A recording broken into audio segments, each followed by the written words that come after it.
Hello student, कैसे हो आप सब। आज का टॉपिक है पीएच स्केल। पीएच स्केल कुछ इस तरह का होता है। पीएच स्केल जो है हाइड्रोजन आयन की सांद्रता के आकार पर अलग अलग रंग प्रदर्शित करता है। अब आप कहेंगे हाइड्रोजन आयन तो सिर्फ अम्ल में होते हैं, तो क्षारकों को ये किस प्रकार से प्रदर्शित करेगा इन रंगों में, तो आपका ये जानना ज़रूरी है। ठीक है, तो ये पीएच स्केल है जो 0 से 14 तक रीडिंग होती है, यानी कि एक पीएच स्केल है जो 0 से 14 तक की उसमें रीडिंग होती है। आपका ये जानना ज़रूरी है कि जो हाइड्रोजन आयन होते हैं या फिर हाइड्रोजन ऑक्साइड आयन होते हैं, हाइड्रोजन ऑक्साइड आयन जो होते हैं, ठीक है, हाइड्रोजन आयन अम्ल में भी होते हैं, क्षारक में भी होते हैं।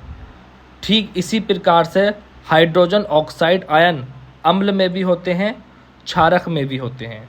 ठीक है, इसको समझते हैं। आपको ये पट्टी सी दिख रही होगी, इसको हम स्केल बोलते हैं। ठीक है, जैसे कि आपको ये पट्टी दिख रही है, इसको हम क्या बोलेंगे, स्केल बोलेंगे। बुक में भी दिए गई है स्केल के। तो जो 7 होता है, यानी कि पीएच स्केल का जो मान 7 होता है, यहाँ पर होता है, यानी कि ये जो दिख रहा है 7। ठीक है, लवण यानी कि ये जो होता है वो लवण के लिए होता है। अगर इससे हम लेफ़्ट की तरफ जाएंगे तो ये अम्लीय के लिए होता है, यानी कि जो ये लाल सा हो रहा है ज़्यादा, ये कौन सा है, अम्लीय के लिए होता है। ठीक है, कोई भी हाइड्रोजन आयन की प्रवृत्ति मतलब इन रंगों में प्रदर्शित करेगा तो इस साइड में सारे अम्ल दर्शाएगा, और अगर राइट में जाएंगे, ठीक है, तो राइट रंगों में तो वो किसको दर्शाएगा, वो क्षारक की प्रदर्शी को दर्शाएगा। अब बात आती है हाइड्रोजन आयन, हाइड्रोक्साइड आयन।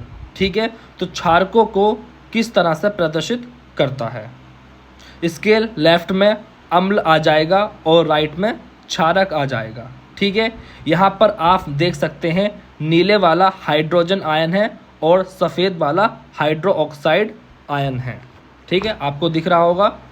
तो जो भी अम्ल होते हैं उसमें सफ़ेद वाला भी क्षेत्रफल होता है और नीले रंग वाला भी क्षेत्रफल है, यानी कि हाइड्रोजन ऑक्साइड भी है, यानी कि हाइड्रोजन आयन भी है और हाइड्रोजन ऑक्साइड भी है, यानी कि हाइड्रोजन ऑक्साइड यानी हाइड्रोजन ऑक्साइड आयन भी है। तो ये अम्ल क्यों है, हाइड्रोजन आयन अधिक है और हाइड्रोजन ऑक्साइड आयन बहुत कम है। और लवण पर क्यों होता है, जितने हाइड्रोजन आयन होते हैं उतने ही हाइड्रोजन ऑक्साइड आयन होते हैं, और यहाँ मिलकर, और मतलब ये दोनों जो मिलकर क्या बनाते हैं, H2O बनाते हैं, यानी कि जल बनाते हैं, इसलिए यहाँ पर लवण होता है। उदासीन यानी कि उदासीन अभिक्रिया 7 पर होती है। अब इस साइड आएंगे, नीले वाला क्षेत्रफल जो है कम हो रहा है, यानी कि उस पर जो हाइड्रोजन ऑक्साइड आयन है वो कम हो रहा है। ठीक है, और ये जो सफ़ेद वाला क्षेत्रफल जो है सफ़ेद हो रहा है, यानी कि हाइड्रोजन ऑक्साइड आयन ज़्यादा है। अगर हाइड्रोजन ऑक्साइड आयन ज़्यादा है तो प्रवृत्ति होगी क्षारीय। ठीक है, अगर मैं हाइड्रोजन आयन ज़्यादा हो रहा है तो प्रवृत्ति होगी अम्लीय होगी। तो ये जो हाइड्रोजन आयन की सांद्रता अगर अधिक होगी तो अम्लीय, अगर हाइड्रोजन आयन की सांद्रता बहुत कम होगी तो वो क्षारीय होगा। जैसे कि आपको नीचे दिखाई दे रहा है, मैंने इसे दोबारा भी समझा रहा हूँ कि जो pH बराबर 7 होगा, यानी कि बराबर होगा का कोई pH का मान, तो वो उदासीन विलयन का होगा। ठीक है, अगर pH का मान अगर 7 से ज़्यादा है, यानी कि क्या होगा, यानी कि pH का मान क्या है, 7 से थोड़ा कम है, तो वो कौन सा होगा, अम्लीय विलयन होगा। अगर pH का मान 7 से ज़्यादा है तो वो क्षारीय विलयन होगा।